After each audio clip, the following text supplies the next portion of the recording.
Bersama kita Ibu Rauli, pakar dalam bidang psikologi dan saat ini berkecimpung dalam bidang SDM. Pada malam hari ini membawakan topik mengenai habit, mengenai kebiasaan, perilaku yang biasa kita lakukan sehari-hari. Nah, kalau pengalaman saya mengubah habit itu karena kejedot. Tapi masa iya sih itu yang saya mau tanyakan sama Bu Uli ini nanti itu masa iya sih kita mengubah habit itu gara-gara kejedot ya. Jadi pada saat sebelum COVID itu saya kejedot, gula darah saya naik tinggi sekali, jadi saya mulai berusaha untuk makan sehat sekali sehari. Biasanya saya makan enak 3 kali sehari. Sekarang makan sehat sekali sehari, makan enaknya 2 kali. Alhamdulillah pada saat COVID saya OTG saja. Kemudian 3 tahun yang lalu Idul Adha darah saya dinyatakan kental. Akhirnya saya mengubah kebiasaan untuk minum air putih sekarang 1,5 liter sehari. Dan alhamdulillah sekarang saya sudah merasakan freshness karena saya minum air putih 1,5 liter sehari. Dan baru-barusan ini saya juga kejedot lagi, yaitu bahwa urat leher saya kejepit ya karena apa postur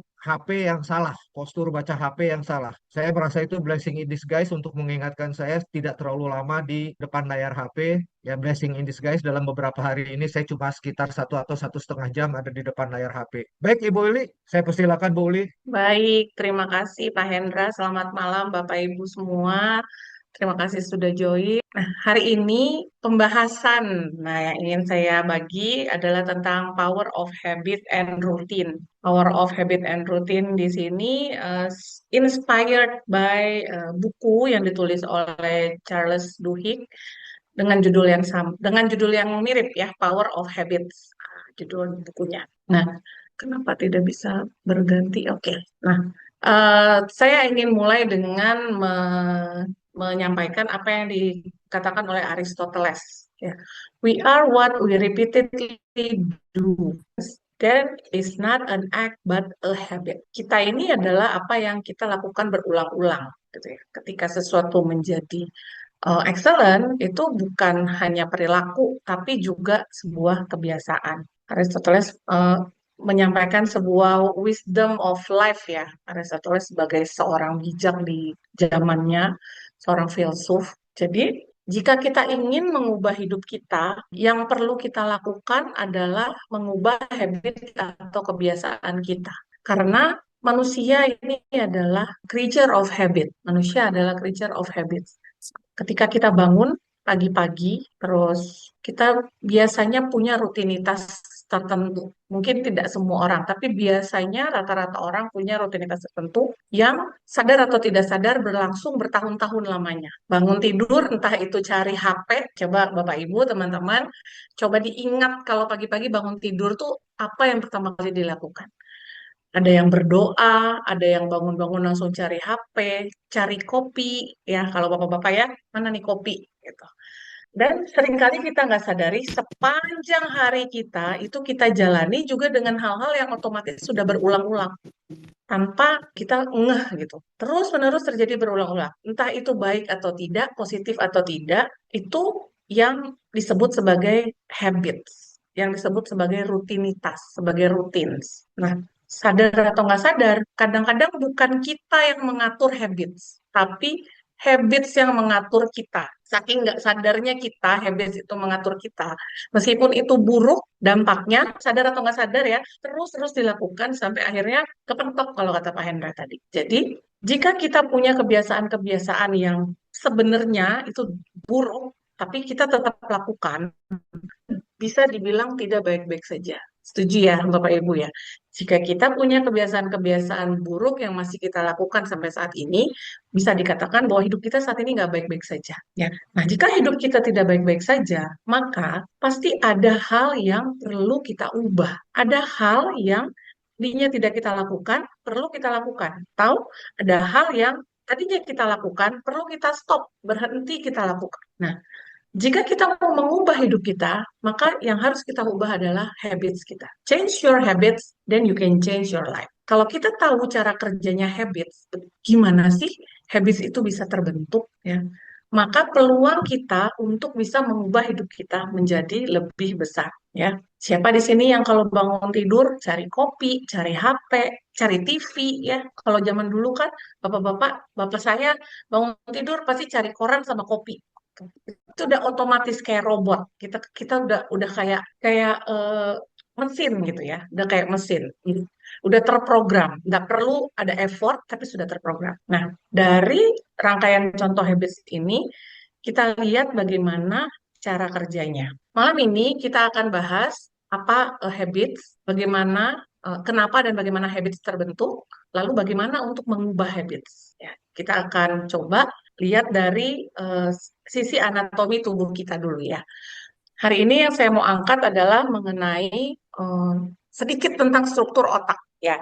Nah, cerebrum itu akan bekerja dengan energi yang lebih besar ketika kita mempelajari hal-hal baru. Ketika kita mempelajari hal baru, dia akan membutuhkan energi lebih besar. Namun, ketika aktivitas yang kita lakukan itu adalah aktivitas yang sudah berulang, ya, yang sudah kita lakukan berulang-ulang berkali-kali, cerebrum tidak lagi mengambil kontrol yang paling utama. Karena kalau ini masih dikontrol oleh cerebrum, artinya otak kita membuang banyak energi, ya, tidak efisien. Disitulah ada yang namanya basal ganglia atau ganglia basalis. Ganglia basalis adalah bagian lain dari otak kita yang menjadi tempat terjadinya sebuah habit. Ketika aktivitas masuk ke dalam otak kita, ke dalam basal ganglia atau ganglia basalis, dia akan menjadi aktivitas rutin atau habits. Ya. Dan ketika aktivitas masuk ke dalam ganglia basalis, maka dia akan sulit untuk dihentikan atau dihilangkan.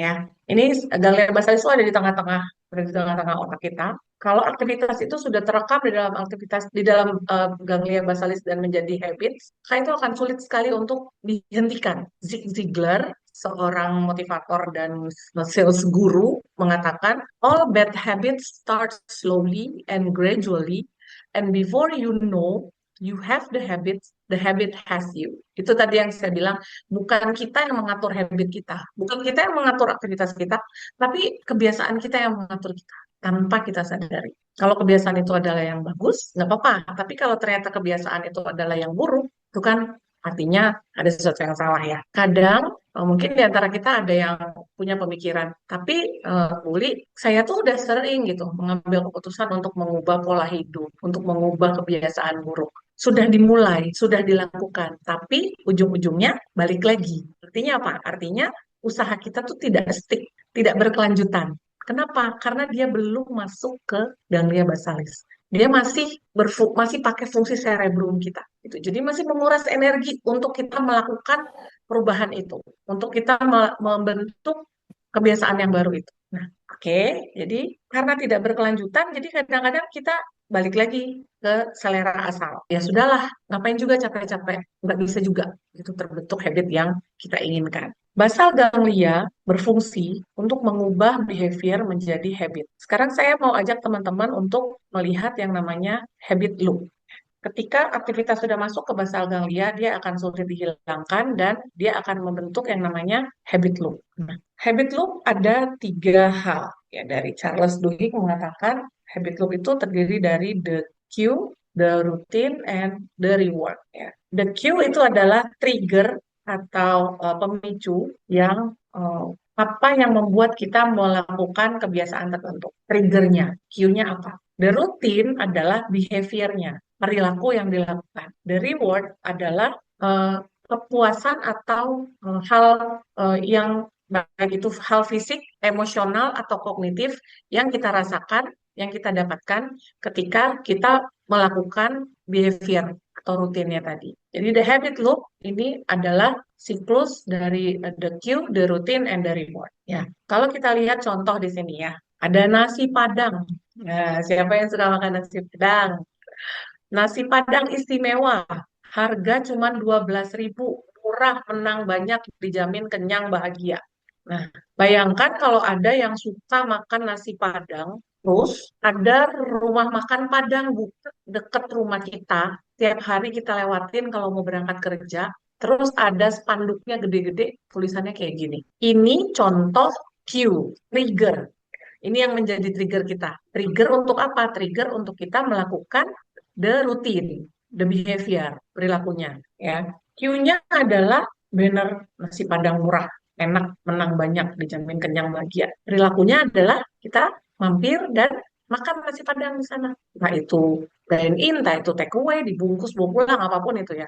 Kita makan, rewardnya apa? Reward fisiologisnya kita kenyang, ya. Reward emosionalnya kita happy. Kalau kenyang kan kita happy ya. Lalu mungkin secara kognitif kita puas. Karena apa? Bisa ngerasa kenyang, makan enak, tapi cuma bayar 12.000. Puas gitu ya. Hemat nih, gitu kan. Nah, karena kita dapat reward, otak kita dapat reward dari behavior yang kita lakukan, maka setiap ketemu queue yang sama, ya, lewatin lagi nasi Padang ini, kita mampir lagi makan di sana. Kadang lagi di kantor kerja, udah kepikiran, aduh, ntar sore mau mampir, mau take away, mau pulang bungkus buat di rumah, gitu. Selalu kita setiap hari mampir beli makan, karena setelah makan kita seneng, kita happy, kita ngerasa menang banyak gitu kan. Nggak sadar kita lakukan itu terus-menerus, terus kita naik berat badannya 5 kilo dalam 3 bulan.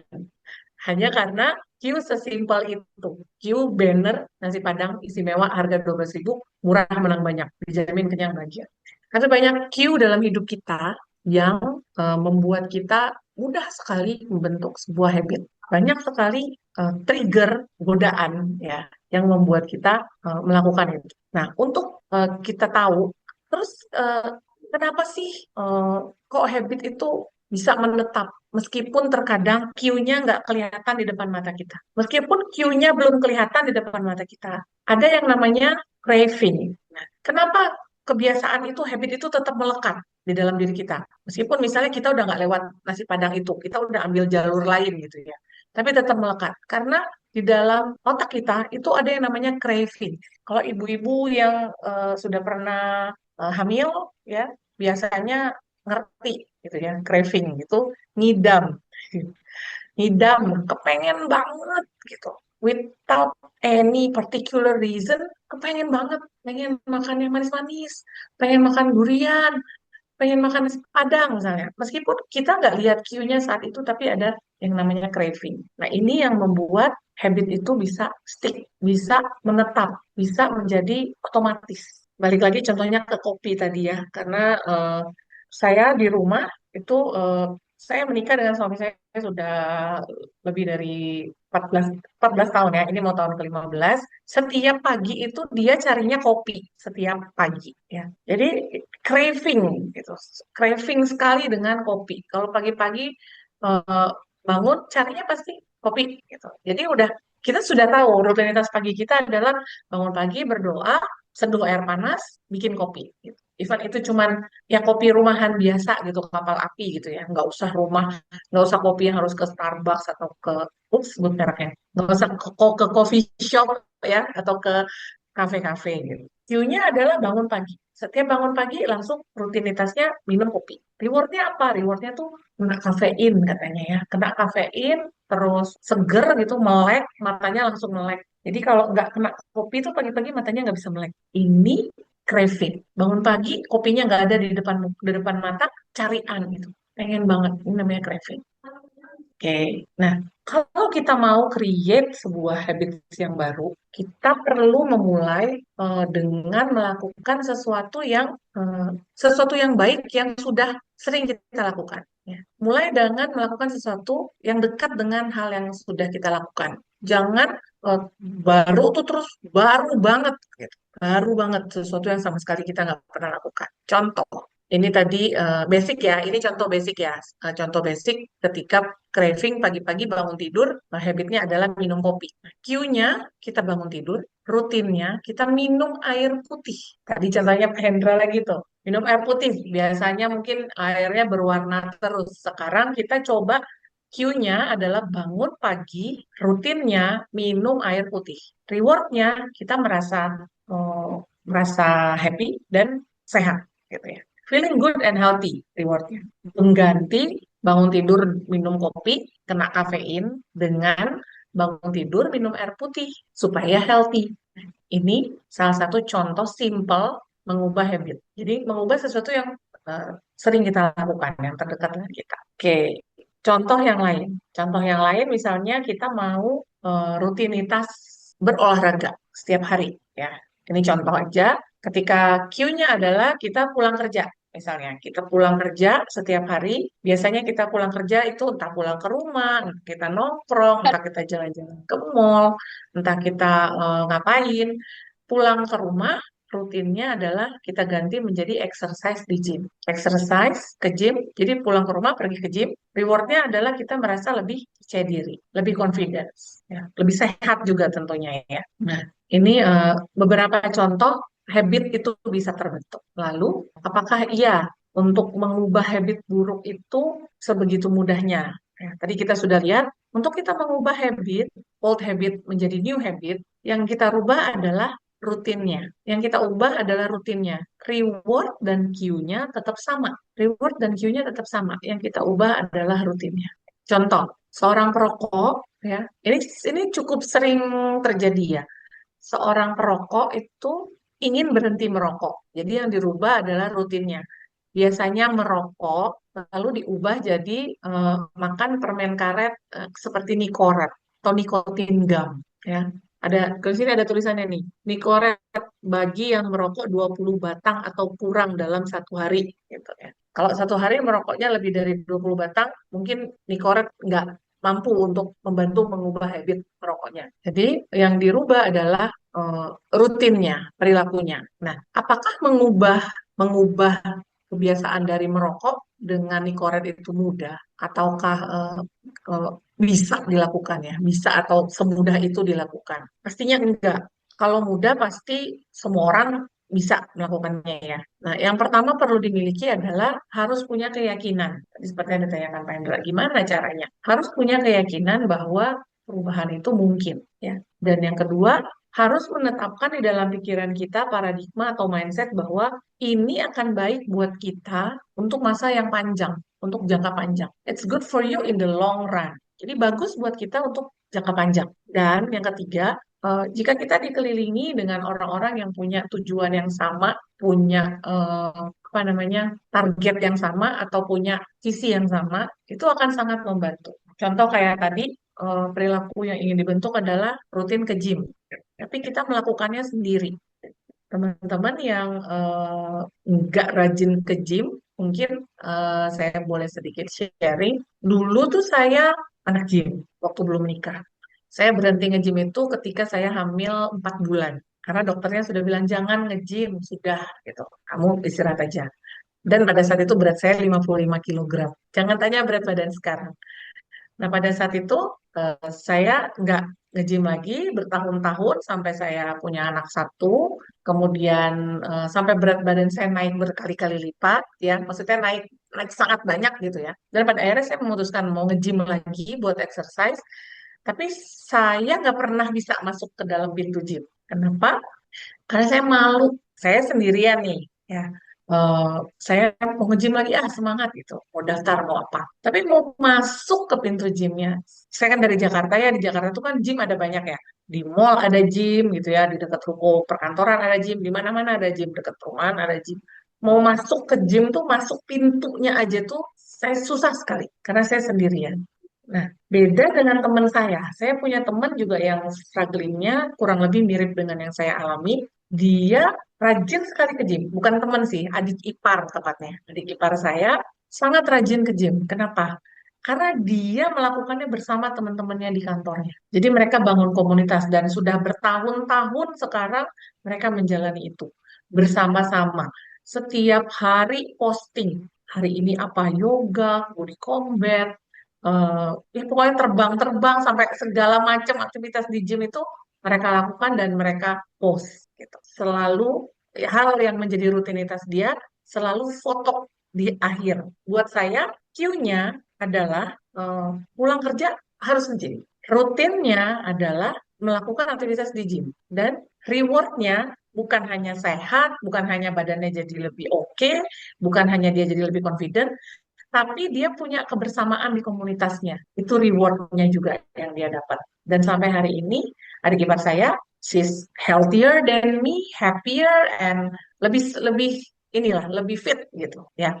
Eh, in terms of kesehatan ya, dalam hal kesehatan. Nah, jadi having people with common goals, it will help untuk kita mengubah habit. Kalau dilakukan sendirian, memang akan terasa berat ya. Oke. Ini mungkin saya sharing sedikit bagaimana saya mengubah old habit saya ya. Saya kerja di dunia HR itu sudah hampir 20 tahun dan ups and downs-nya sangat banyak, challenge-nya sangat banyak dan seringkali hal yang paling berat adalah harus mengambil keputusan yang tidak enak, tidak populer, membuat saya tidak disenangi orang-orang gitu ya. Tapi mau tidak mau, suka tidak suka itu adalah tugas saya. Dan seringkali itu very draining dan membuat saya stres. Jadi Q-nya adalah stres yang saya alami ketika saya bekerja. Disclaimer, Bu Aileen, ini bukan curhat, it's just sharing my testimonial. Q-nya adalah stres yang saya rasakan, lalu rutinitas yang saya lakukan. Ini pada saat saya di Jakarta tentunya, saya akan pergi ke bar, kafe, resto gitu ya, dengan teman-teman saya gitu atau dengan suami gitu. Saya akan pergi dan ya a bit of alcohol, singing dan macam-macam lah ya, smoking. Nah, banyak sekali hal-hal yang mungkin kebiasaan yang tidak sehat gitu dilakukan. Nah, ini saya lakukan bertahun-tahun, bertahun-tahun. Sangat-sangat menjadi kebiasaan buat saya. Reward yang saya dapat apa? Saya ngerasa relax, saya ngerasa nggak stres. Saya happy bisa kumpul sama teman-teman saya gitu ya. Bisa ketawa-ketawa gitu, bisa katarsis lah, melepaskan semua kanan gitu yang saya rasakan di tempat kerja.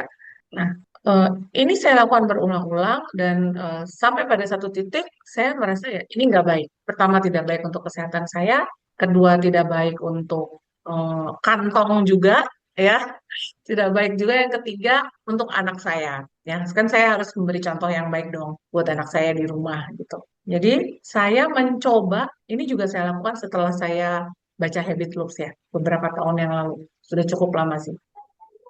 Eh, yang saya coba lakukan apa tadi? Kita kalau mau mengubah habit, reward sama cue-nya jangan diganti. Yang diganti adalah rutinnya. Ya, saya ganti rutinnya menjadi nonton film. Saya tuh punya hobi nonton film, hobi banget sama yang namanya nonton film. Tapi entah kenapa saya nggak pernah sebelumnya nonton film tuh untuk ngilangin stres, nggak pernah. Saya nonton film itu hanya kalau libur, weekend, nggak harus kerja, nggak harus ngapa-ngapain. Saya bisa nonton film sampai berepisode-episode gitu ya. Sampai katanya nonton sinetron ya. Dari episode 1 sampai episode 1500 nggak berhenti-berhenti nonton terus. Nggak usah makan, nggak usah ngapa-ngapain, nonton terus. Saking saya hobinya nonton. Tapi ketika saya stres, saya nggak pernah nonton dulu. Pokoknya taunya kalau stres, saya ke clubbing gitu ya kalau zaman dulu ya. Kalau stres tuh clubbing gitu, dugem gitu istilahnya ya. Nah, saya ganti, rutinnya saya ganti jadi nonton film. Sampai-sampai Bu Susan yang sering satu kamar sama saya udah hafal ya. Kalau Bu Susan lagi ke Samarinda, terus minta kemudian saya nginep di Hotel Aston, itu pasti malam-malam saya nonton film. Sampai akhirnya film yang nonton saya. Gitu ya. Saya tuh kalau nggak ke XX1, nonton di bioskop, bisa masuk bioskop, beli tiket, nonton, terus keluar, beli tiket lagi, nonton lagi film yang lain gitu. Saya udah stresnya gitu kan. Nah, tapi kan juga budgetnya keluar banyak juga. Akhirnya kan sekarang untungnya sudah ada Netflix, sudah ada Disney Hotstar, sudah ada Prime Studio. Jadi kalau Bapak Ibu lihat di HP saya itu semua apps film tuh saya ada gitu. Saya berlangganan semua apps film gitu. Jadi kalau saya capek, saya stres di tempat kerja, I feel very drained karena aktivitas pekerjaan yang saya lakukan, saya sampai rumah, selesai semua aktivitas rumah, saya nonton film, saya mirroring ke TV atau eh, putar filmnya dari TV gitu ya. Nonton aja sampai akhirnya saya tertidur. Meskipun itu sebenarnya bukan habit yang baik ya, tapi for me it's a better routine than my old routine. Gitu. Semoga dapat ya ininya ya, dapat insight-nya ya, dapat pesannya gitu ya. Eh, Tidak semua harus dilakukan dengan sesuatu yang berubah drastis atau apa gitu. Kita apa yang dekat dengan kita, apa yang memang sebelumnya sudah kita lakukan gitu. Nah, ada 4 hal, 4 bintang ya yang menjadi closing atau summary dari saya malam ini. Yang pertama adalah ketika kita mau create habit yang baru, mulailah dengan membuat sebuah list. Apa habit lama yang kita mau ubah? dan apa habit baru yang mau kita bentuk. Buatlah list rutinnya. Rutinnya tuh apa yang mau diubah perilakunya. Buat listnya, isinya nggak harus banyak-banyak, bisa 3 hal aja dulu gitu. 3 hal, habits yang kita mau bentuk. Entah itu mengubah habit buruk yang lama atau memang mau punya habit baru aja gitu ya. Make a list, buat listnya. Journaling salah satu hal yang disarankan untuk bisa kita lakukan. Saya juga masih melakukan journaling sampai saat ini, tapi nggak rutin-rutin banget gitu ya, nggak setiap hari banget, tapi ya dalam beberapa bulan pasti bukunya penuh gitu ya jurnalnya untuk mendata saya udah lakukan atau belum sih habit yang ingin saya bentuk gitu. Pertama, buat listnya, buat tertulis ya. Kalau perlu dikasih animasi-animasi, di desain-desain yang bagus ya. Karena sesuatu yang kita buat dan bisa kita lihat itu akan memicu otak kita untuk aktif, ya. Menggerakkan otak kita untuk aktif ketika trigger atau cue-nya datang. Contoh ya, misalnya saya mau lari pagi setiap hari misalnya, atau saya mau jalan pagi setiap hari. Bangun tidur sebelum berangkat kerja mau jalan pagi dulu. Eh, Membuat terlihat ya, bisa taruh sepatu larinya atau sepatu jalannya di samping pintu kamar atau samping tempat tidur. Atau malamnya udah siapin OOTD-nya apa, outfit of the day-nya waktu mau lari itu apa, gantung di lemari. Ketika bangun tidur, lihat, oh iya mau lari gitu ya. Wah, mau keren-kerenan nih lari katanya kan sekarang ya pelari culture katanya. Dibuat kelihatan gitu. Nah, buat daftarnya dan buat cue-nya terlihat. Yang pertama, bintang yang pertama adalah make a list. Yang kedua, start small. Start small artinya mulai dari hal-hal yang kecil aja dulu. Ketika kita mulai dengan hal yang kecil, kemudian kita berhasil, ya, ini menjadi sebuah kemenangan. Small wins itu menjadi momentum untuk kita eh, mengerti bahwa oh iya ya, aku bisa. Gitu. Small wins itu menjadi momentum yang memunculkan keyakinan bahwa kita bisa melakukan perubahan. Lari nih, oh udah bisa nih, lari hari ini. That's a small win. Rayakan, asik, sudah bisa lari hari ini. Merayakannya gimana? Mungkin boleh minum 1 gelas coklat panas, atau boleh makan, kayak tadi ya, Pak Hendra ya, misalnya 2 kali makan enak, 1 kali makan sehat, gitu misalnya. Kan udah 1 kali makan sehat nih, berarti boleh dapat rewardnya, boleh makan enak juga, gitu. Start small and celebrate your win. Ya. Kenapa? Karena small winning adalah momentum dan membuat kita yakin bahwa kita mampu melakukan perubahan itu. Lalu yang ketiga, harus punya a strong why. Harus punya alasan yang kuat kenapa kita mau melakukan perubahan ini. Kalau misalnya kita bilang, saya mau mengurangi screen time HP. Kenapa? Gitu ya. Supaya saya nggak kena saraf kejepit, supaya saya bisa kasih contoh ke anak saya, supaya saya bisa lebih fokus dengan hal lain yang saya ingin seriusin, supaya ini. Banyak sekali penyebab kita mau melakukan sesuatu, cari yang kuat. Strong why-nya apa? Big why-nya apa? Yang keempat, yang terakhir, embrace the process. Embrace the process means, artinya, eh, nikmati prosesnya, terima prosesnya. Jika kita lakukan setiap hari sebuah habit yang baru, dalam sebulan tuh pasti kayak berat banget rasanya. Sebulan pertama terutama itu hal yang sangat menyiksa, sangat berat gitu ya. Tapi setelah melewati 30 hari pertama, akan sulit untuk berhenti karena basal ganglianya sudah aktif, sudah menjadikan itu sebagai habit atau kebiasaan. So embrace the process ya, karena yang kita manage bukan hasilnya, tapi prosesnya. Ketika kita bisa lakukan ini, setelah 30 hari kita bersusah-susah, kita merasa berat, kita merasa sangat sulit gitu untuk bisa melakukan ini. Setelah kita melewati 30 hari, rutinitas itu sudah terbentuk, habit itu sudah terbentuk. Basal ganglianya sudah mengaktifkan eh, eh, bagian dari otak kita, sehingga itu menjadi kebiasaan. Bahkan ketika kita sudah sampai di titik itu, akan sulit untuk berhenti. Itu aja yang saya mau sampaikan hari ini, sharing mengenai the power of habits and routine. Semoga mengena ya, semoga bermanfaat dengan kita semua. Semoga juga relevan dengan keseharian kita. Terima kasih untuk waktu dan kesempatan yang diberikan untuk saya. Kurang lebihnya saya mohon maaf. Saya kembalikan ke Pak Hendra. Terima kasih. Terima kasih Bu Uli. Bagus sekali presentasinya pada malam hari ini. Saya belajar banyak, terutama siklus Q, rutin, dan reward. Yang mungkin akan saya coba berikutnya itu adalah kebiasaan saya nikotin dan rokok. Karena tanpa nikotin dan rokok rasanya saya kok rada bodoh ya. Setelah saya ngerokok sambil ngopi, itu rasanya saya jauh lebih pinter. Gimana caranya apa rutinitas yang harus saya lakukan sehingga saya tetap bisa merasa pinter walaupun tanpa kopi dan rokok. Baik, boleh kita buka sesi tanya jawab barangkali. Saya minta Boleh, waktu Bu Uli. Pak. Bapak dan Ibu sekalian, mungkin ada yang ingin disampaikan pada Bu Uli barangkali? Saya mau nanya, kenapa habit yang jelek itu nikmat, tapi habit yang bagus itu susah. Ya, Habit yang jelek itu nikmat, Pak. Tapi habit yang oh, bagus itu susah dijalankan gitu. ya Bu Uli, kenapa tuh? Kalau misalkan habit yang jelek kok nikmat ya, tapi kalau habit yang bagus kok sulit untuk dijalankan. Silakan Bu Uli. Kalau bicara kenapa itu nikmat gitu ya, Pak. Ini balik lagi ngomongin otak lagi nih.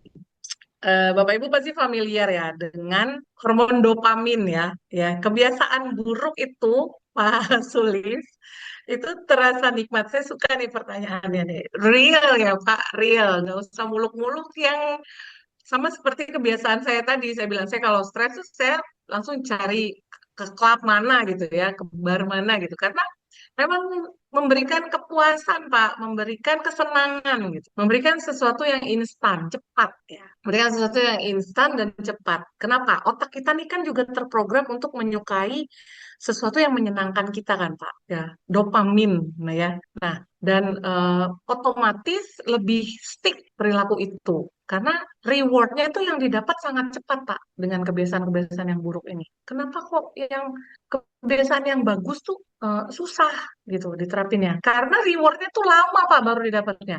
Butuh disiplin, butuh usaha yang konsisten terus-menerus seperti itu Pak. Tapi in the long run seperti yang tadi saya sampaikan, kepuasan yang sesaat itu apakah baik untuk kita di masa yang lama, di dalam jangka panjang.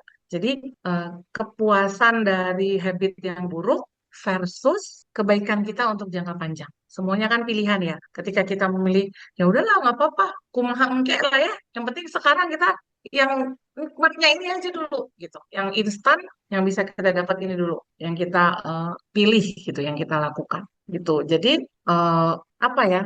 Ada namanya mekanisme escape, pelarian. Ketika kita misalnya bicara ini testimoni saya bahwa saya sering stres, jadi saya mencari pelarian yang cepat gitu, cari pelarian yang cepat, yang gampang aja buat saya.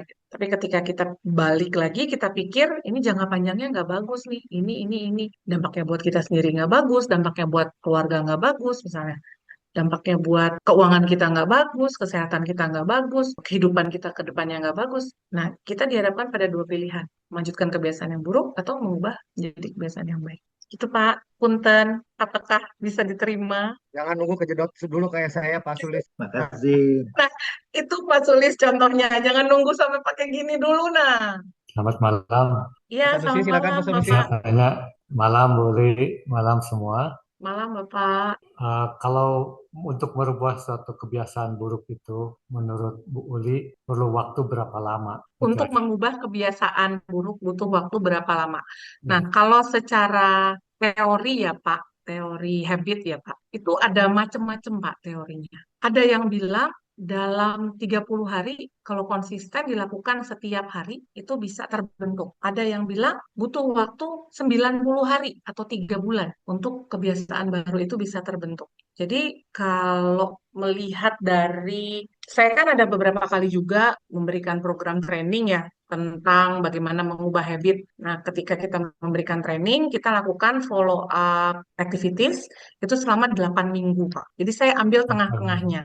selama 8 minggu atau 1,5 bulan. Nah, di situ saya melihat cukup efektif, Pak, jika dilakukan secara terus-menerus. Oh, Pembentukan habit barunya dilakukan terus-menerus, dimonitor terus-menerus secara bersama-sama. Mungkin di sini juga ada peserta training saya gitu ya, akan terbentuk. Jadi kalau saya ambilnya tengah-tengahnya. Ada yang bilang 1 bulan atau 90 hari, 30 hari atau 90 hari, saya ambilnya tengah-tengahnya, Pak. 1 bulan atau 3 bulan.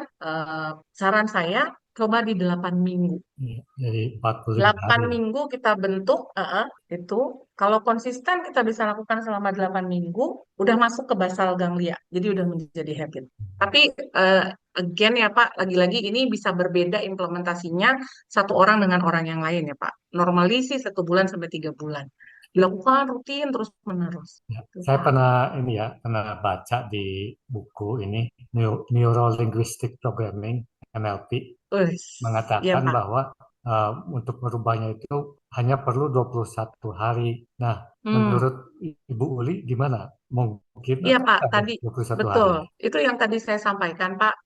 Ada banyak teori, ada banyak pola, ada banyak pendekatan yang dilakukan untuk mengubah kebiasaan buruk menjadi kebiasaan baik, termasuk jangka waktunya. Gitu. Kalau kita bicara 21 hari secara terus-menerus, itu udah mirip-mirip 1 bulan ya Pak. Tapi 21 hari nggak putus-putus dilakukannya. Iya, betul. Ya, ha-ha. Ya Hmm. kurang lebih 1 bulan gitu. Tapi di era sekarang ya Pak, saya ngelihatnya pasti bakal ada bolongnya gitu Pak. Kayak orang puasa 30 hari, mungkin ada bolongnya gitu, 1 hari atau 2 hari. Nah, ketika bolong itu terjadi Pak, dia kan harus mengulang lagi dari pertama lagi Pak, Jadi nggak boleh membentuk ada lagi. bolong sama sekali. Iya, 21 hari. Hmm. Agak sulit sih kayaknya Pak. Kalau 21 hari itu terus-menerus pasti ada aja kayak merokok misalnya mau berhenti merokok gitu. Ada asam nih gitu ya. Sudah diganti dengan permen dengan lain-lain gitu.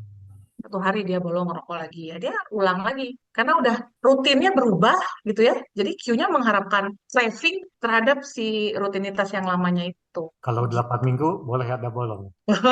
Awal minggu boleh ada bolong, tapi di hari-hari pertama aja, Pak. Hari-hari pertama aja, ke depannya harapannya enggak. Dan kalau bisa tidak sendirian ya, Pak. Ngelakuinnya tuh kita ada temennya, ada barengannya gitu. Jadi bisa saling mengingatkan. Contoh kalau kita di grup trainingnya waktu itu di ERB ya dengan timnya Pak Taufik, itu kita lakukan itu sampai 2 batch dan teman-teman tuh sampai sekarang masih melakukan. Saya cukup senang gitu karena teman-teman RB masih melakukan rutinitas yang kita coba bentuk untuk lebih sehat, lebih open, lebih kolaboratif gitu. Gitu Oke, sih, Pak. ya terima kasih Bu Li, sangat jelas. Sama-sama, Pak. Terima Dan kasih. Selamat malam, Bu Li. Selamat malam, Pak. Menarik sekali ini. Saya mencoba mencoba menyoroti Ih, eh, sistem persekolahan kita ya.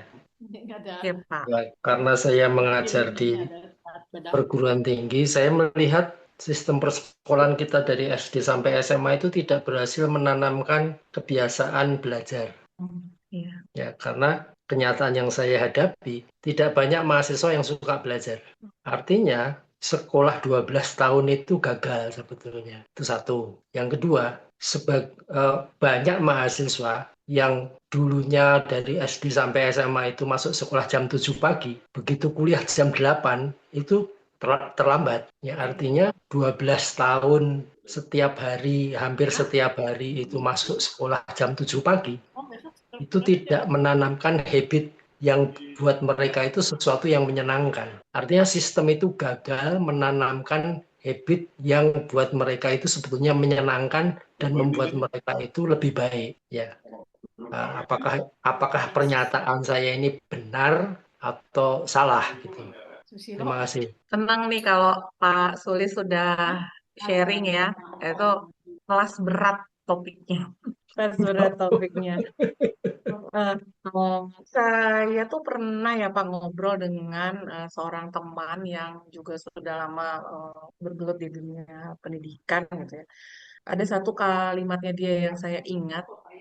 Sebenarnya kalau kita ada di dalam sebuah sistem pendidikan atau kita menjadi orang-orang yang berkecimpung di dunia pendidikan, hal yang perlu kita ajarkan kepada anak-anak itu bukan hanya pelajarannya aja, tapi kenapa dia perlu belajar. Jadi teach them about why they have to learn. Gitu. Jadi bagaimana caranya, mengapa mereka harus belajar. Apa yang akan terjadi kalau mereka nggak belajar? Apa yang akan terjadi kalau mereka tidak mau membaca buku dengan rajin? Apa yang akan terjadi ketika mereka tidak mau diajak untuk berpikir kritis, diajak untuk mengeksplor sesuatu? Karena seperti yang tadi ya Pak, have a strong why untuk melakukan sesuatu. Saya pikir ada benernya juga, karena kan saya juga punya putra ya Pak, usianya sekarang 13 tahun mau ke 14 tahun.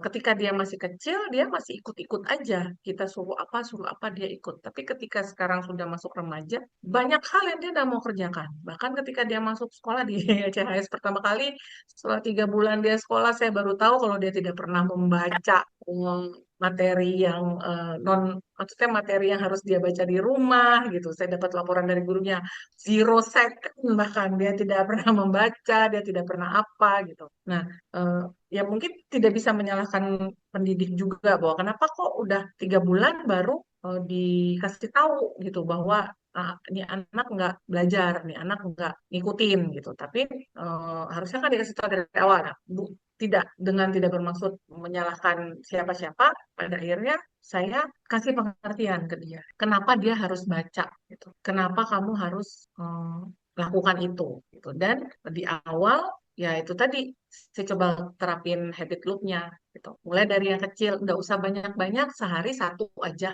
Satu bacaan saja satu hari dengan semua aktivitasnya. 30 menit membaca. Apakah langsung berhasil? Enggak juga, Pak. Ya, itu tadi, karena dia punya segudang aktivitas lain yang lebih enak dan lebih seru, lebih instan hasilnya dia dapat gitu kan, ketimbang dia lakukan model pembelajarannya itu. Jadi mungkin salah satu kekurangannya ya kalau saya boleh sharing ya Pak, mungkin koreksi kalau ada yang salah, karena banyak juga di sini edukator-edukator yang sudah lebih senior gitu ya. Why we have to learn itu sih yang perlu dari mulai dini itu harus selalu internalisasi ke dalam peserta didik. Entah itu dia yang di bangku kuliah, entah itu dia yang masih di bangku sekolah. Kalau dari saya seperti itu sepertinya, Pak. Baik, Luli, terima kasih banyak. Makasih.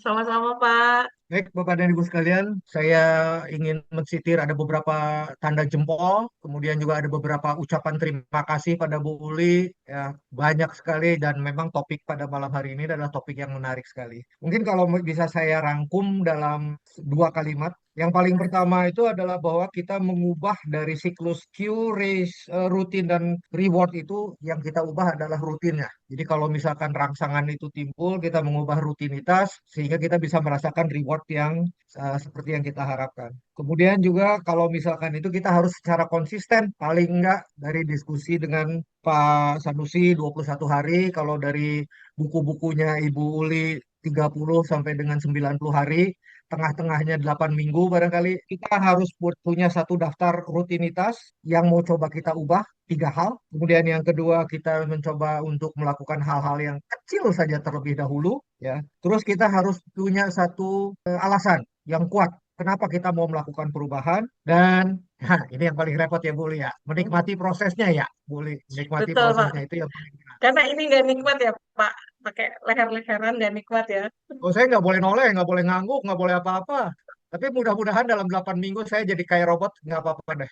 Demi kehidupan yang Amin. lebih sehat. Baik, Bapak dan Ibu sekalian, saya percaya bahwa Bu Uli akan bersedia untuk memberikan konsultasi secara pribadi. Tolong hubungi saya di WhatsApp grup 1 jam bersama LTI, virtual grup LTI, kemudian juga atau menghubungi saya secara langsung 0838 2008 1708. Nanti saya akan teruskan pertanyaan Bapak dan Ibu sekalian ke Ibu Uli. Dan saya ingin mengucapkan terima kasih pada paparan yang luar biasa. Saya banyak belajar malam hari ini pada Bu Uli. Terima kasih banyak Bu Uli.